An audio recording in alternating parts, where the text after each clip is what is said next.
Hey, listeners, are you getting inspired to dive deeper into your learning of EFFT? If so, head on over to Kathryn's website to check out her list of upcoming trainings.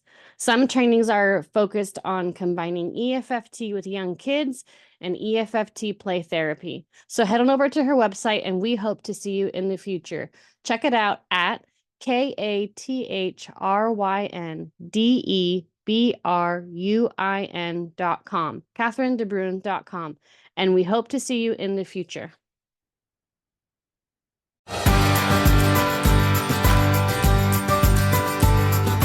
Welcome to the Family Express podcast, where our destination is resilient and connected families. Come aboard with your hosts, marriage and family therapists Kathryn DeBruin and Ronda Evans, to explore the world of emotionally focused family therapy, a model developed by Sue Johnson and colleagues. Together with our guest speakers, our travels will map the EFFT landscape, highlighting lessons learned, shared fears, and the passion and curiosity that bonds our community.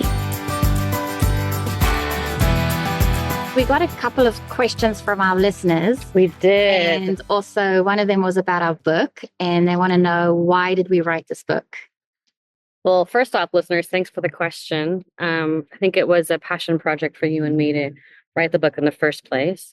I think overall we wrote the book to help parents help their kids, especially in those emotionally tough moments, and give parents the confidence to be able to help their kids and kind of feel confident in knowing how to respond to their kid. That's what I think. I love that, wanting to give parents confidence to do a good parenting job, because all parents want to parent well.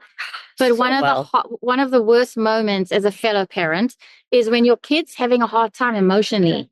And you know it and you feel it because you love them so much, and then you don't know how to help. Yeah. And then you want to help. You want to help, but then the things that you do to want to help can just make it worse. It can make it worse. So I think we're helping parents be able to respond to their kids and feel confident that their response is going to reach their kid. It's going to help. Yeah. So it's just a practical guide that can even help parents on a step-by-step basis.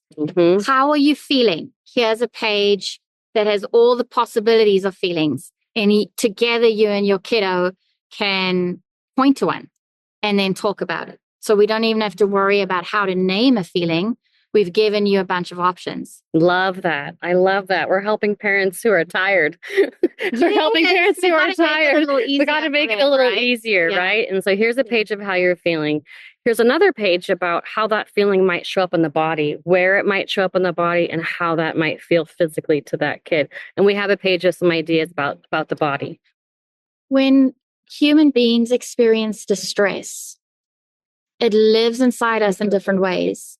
And some of us are aware of it because we just feel yucky.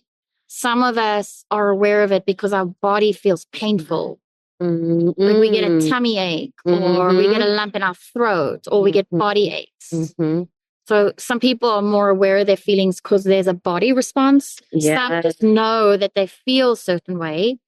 And then other people are just really in their thinking and they're having super negative thoughts. Yeah, like caught in loops. Caught in loops in their head, and then loop just keeps going and going. Don't you know parents who've come in and said, my kid is saying the most awful things. I don't want to live anymore. I'm a person. I'm this, I'm that. That would be a good example of one of those loops. Yes. And you hear it as a parent and you're horrified. And then you say to yourself, how can I help my kid? What am I going to do about this? Yeah. How do I step in? How do I help that loop? And I think this book is a practical guide that can help parents in those really tough spots with their kids. To walk through their children's feelings. The problem is that the feelings are the problem. But when you try to push them aside, squash them, make them go away, they just come back bigger. They do. The only way to deal with feelings is to go through them out the other side. I'm always telling my parents that we have to go where the feeling is, where the hurt is, where the pain is. We can't go, above it, under it, and around it. We have to really go through it. And sometimes parents need some help with how to do that. There is a science to this. Yeah, there is marriage a science and family to this. therapists and as moms, we know how to have these conversations. Totally. And we wanted to make this knowledge accessible to all of you who are in a situation where you're helping a kid express themselves and feel their feelings and understand what's going on inside of them. Yeah, because to be honest, some of us parents didn't get that walkthrough as kids ourselves. So we don't have that blueprint from our own childhood memories. We can't pull that up. And I think that's part of what I want to do is, you know, influence and impact the world in this way this is what I would have wanted as a kid. I would have wanted to be walked through my feelings. And I think this book helps parents do that. Do it confidently. Yeah. Parents are trying so hard. And the places that I see them get stuck is I see them leaning into a young child who's melting down in some kind of way and then saying to the kiddo, just tell me how you feel. Yes. Use your words. Use your words. Use your words. Tell me what's going on, and then I can, mommy can try fix it with you. And then I think that, like, wow, what a beautiful intention. But then I look at a child who has no idea what they're feeling, why, how to name it. Yeah. Simply because of the developmental age they're at. Developmental age, and also during emotional distress, coherent speech is the first thing to go. Wow, that's true. So here we are saying use your words, and that's the very thing they don't have access to in the moment. And then that's why we see more distress in a situation like that. Yes. Yeah. And then they get caught in their own little cycle. We want to come in and interrupt that and help parents feel confident about what to do to really interrupt that. So one of the things we recommend in the book is that we just name the experience. Oh dear, the meltdown came for you again. The tornado is spinning right now. The volcano's erupting. Yeah, exactly. And then imagine just being able to sit down with your kiddo, give them a piece of paper, 2 or 3 crayons, and say, oh, let's draw it. Oh my gosh, let's get it out of you right now. I have to hold this with you. Can you show me what it's like? Blech. Yes, and put it out on paper. Let's make a picture. Out of the body's experience and out here. And we do that together. Yes. We co-regulate through this experiential exercise that's accessible to kids, paper and crayons and drawing, and we help them in those moments. And so in the book, we have 4 characters that we introduce, and we should talk about why. Oh, yes. But each of the characters draws what's happening inside of them after this awful event, and they draw completely different pictures. Different things. And so it gives some ideas of things to call this meltdown, this emotional turmoil, and also gives ideas of pictures of what that could look like. And some kids aren't volcanoes and tornadoes. Some kids are lockboxes. Ooh, locking it down. Locking it down in the vault. Mm-hmm. Yeah. So that's a good point, which then makes it very hard for the adult to get anything out of them, which means stay away from questions, stay away from language. Practical tip from Kathryn, stay away from questions. And stay away from language, actually. And let's do something expressive. Let's get their hands moving and make it out of Play-Doh. Love that. When your kid is like a lockbox vault kid, stay away from language, stay away from questions, and go into expression. Act it out. Run it out. Put it on the trampoline. Bang it out. I have to buy a trampoline now. Right? Imagine like even drumming it out on a table if you don't have an instrument. Or just making a big loud sound on the count of 3. Oh, which one of our characters does in the book? Dinosaur roars. Yeah. Mm-hmm. So we very intentionally picked these 4 different characters because what we know is that people tend to have different things they do in these situations. And you do have one type that locks it down deep inside. Mm-hmm. You do have one type where everything comes flying out. Yep. Then we have the type where they go inward, turn inward. We have that one, real quiet. And then, of course, what we want to work towards is the character who can feel and understand and express. Ooh, I feel like there's an acronym coming out of that. Feel, understand, and express. Feel, understand, express, and share. Yeah. A trouble shared is a trouble halved. Love that. What's shareable is bearable. Oh, that's my favorite. What's shareable is now bearable. Oh, I like that. And so this book is a practical guide of, I think you can use it in a number of ways. You could read the story and have a discussion about the 4 different characters and which character does each person in your family relate to. I like that. Oh, I like I like talking about each family rather than asking which one is you. And focusing on the kid. Don't focus on me again. Don't focus on me again. Yeah. Let's talk about all of us in my family. Yeah. And who does that from the child's eyes and perspective? How does the child see their family members? I love that family focus rather than the child focus. When families come in, that's actually one of my first questions often. Obviously, I begin with, what's it like to be a member of this family? Such a good question. But after that came from Jim Farrow. After that, I'll say, how do we know when people in this family are having a hard time? Because we don't all show that in the same way. Some get quiet, some get loud, some get teasy, some get stressed out. And then I say, but families have to know what it looks like for each person when life is too hard. Yeah. Because then we know how to go check on them and to take care of them. We know something's going on. Right? Yeah. Mm-hmm. Yeah. Because actually, looking at the research, it's often the children who are acting out more that get attention and get into treatment. Yeah. But the kids who are internalizing it, actually more concerning. And often flies under the radar. I bet there's research that talks about internalizing and health issues. I bet there is. Yeah, for sure.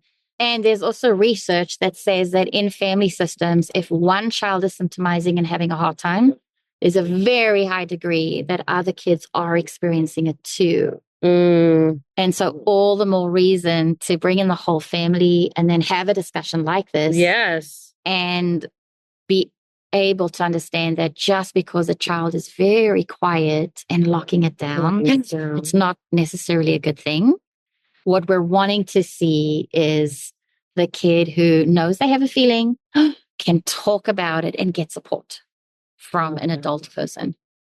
Love that. And it just emphasizes the importance of the family and like other siblings, right? Like, let's just not focus on one person. Let's focus on how distress and dysregulation shows up in all of the family. Well, that's so normalizing, isn't it? Isn't it? Because if a family comes in or if there is a conversation like this at home, it's likely to be between a power person and then the child who's acting out. And then that can simply drive the kid to bury it or to feel more embarrassed, more pain, feel out of control. Right. And so this is a very quick way to just equalize things and spread it around the whole family. Love that and normalize. Like everybody has feelings. They live in our bodies in different places. They tell us different things in our mind, and then they come out of our bodies in different ways. So, Kathryn, how can families use our book? What would be your recommendations?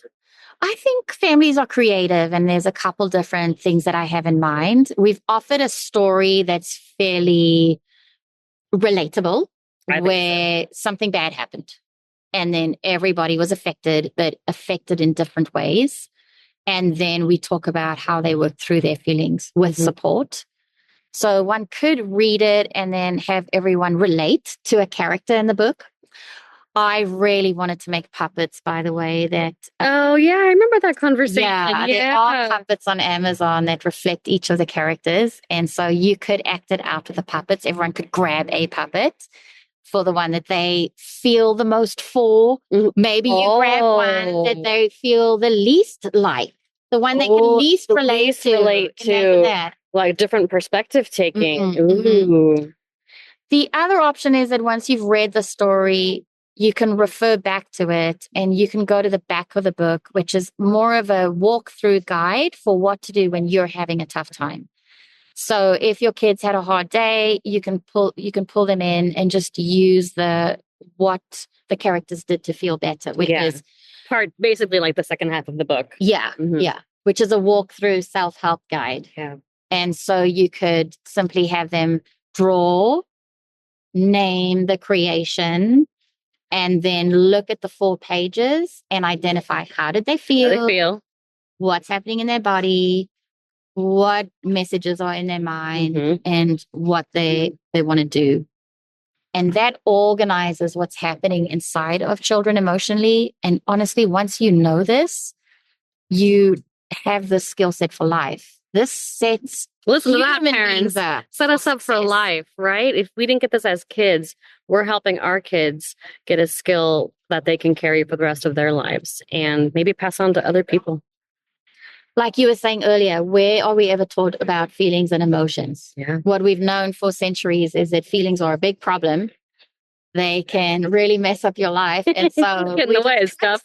From them. Yeah. Right. And once you're feeling so bad as a kid, it's like no matter of talking about it makes it feel better. Yeah. Parents can say the very, very best things. And then the kid's like, I still don't feel good. Feel good. And it's so frustrating, Yeah. right? But now we actually know the science of how to help a person feel better, how to get that feeling off their chest. Yeah. And that happens when it's shared with another human being who can feel it with them. Yes. It's also shared by listening to the feeling and trying to understand what the feeling's communicating. Right. What's the messaging of the feeling? And that can organize that experience and help the kid, in essence, turn it into words. Because feelings carry what we need. Oh, say that again, Kathryn. Feelings carry what we need. So feelings are flags. They have information in them. It's sort of like that Mario, what's it called? Mario Kart? Mario Kart game, okay. The little Mario Kart's on the screen, and then he has to jump up and bump up against a brick. Yep. And as he bumps up against it, the gold is released. The gold is released. When you see this on the screen, you're like, why the heck does he want to keep bumping his head against the ceiling? But then it opens and something comes from it. So if you think about feelings as little carriers of information, and when you decode it, I love that. It's go away. I love that. Right? I love that. So often I hear that the kind of mindset about emotions is that there's negative emotions and there's positive emotions. Mm-hmm. And people don't want to go or feel the negative ones. But I try to, like you're saying, I try to reframe it as all emotions just are information. And if we tune into what the emotion's trying to tell you, maybe we can help free you up. You're so right. I mean, if we could pick and choose, we'd pick all the good ones and let go of the negative ones. Yeah. Wouldn't that be nice? Wouldn't that be nice? Why doesn't it work like that? Yeah.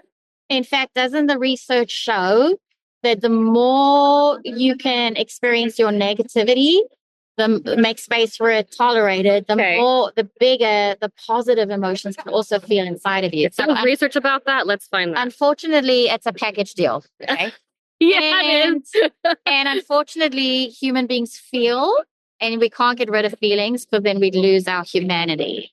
Oh, that's what makes us human. So we're not robots. Let's learn to deal with it. Let's love it. How to decode them. Let's see emotion as little packages of information that have important messages, meaning, about what we're needing. About what we're needing. Right. There we go. So, here's just the rule of thumb to make it simple.